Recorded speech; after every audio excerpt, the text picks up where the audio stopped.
In this demo, I'd like to take a quick moment here to show you some of the new view mode features and some of the view mode options that we've included in LightWave 8. So what we have here is a pretty standard setup with the 4 windows, and all the windows are in wireframe except for the perspective. And I used to really like working in wireframe shade, so I have that set up here. One of the things you might notice if you're used to working with LightWave 7.5 is that the wireframe shade in this setup is using black wireframes instead of the light gray that are standard to LightWave. Well, what I've done is I've changed that setting so that I can view black wireframes instead of light gray. It's a user option.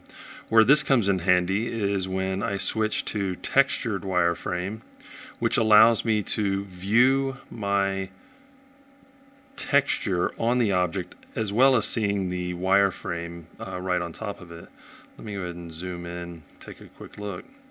This comes in really handy. This is my new favorite view mode, and one thing that I noticed whenever I was working on this particular head is that the black lines work out really great when it's over his skin tones, but when I take a look at the top of the head where the hair is, well, the black lines, well, I can kind of see them, but they almost become invisible.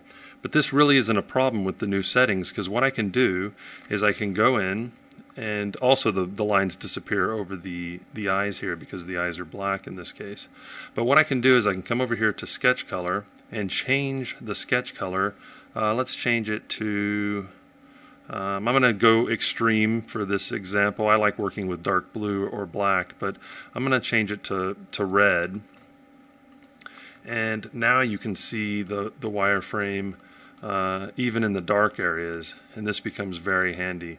And this ends up changing some of the other modes. If I come back over to wireframe shade, you can see that I've got red instead of black. So it will end up changing a lot of your modes, which gives you a lot of control over the view that you're working in.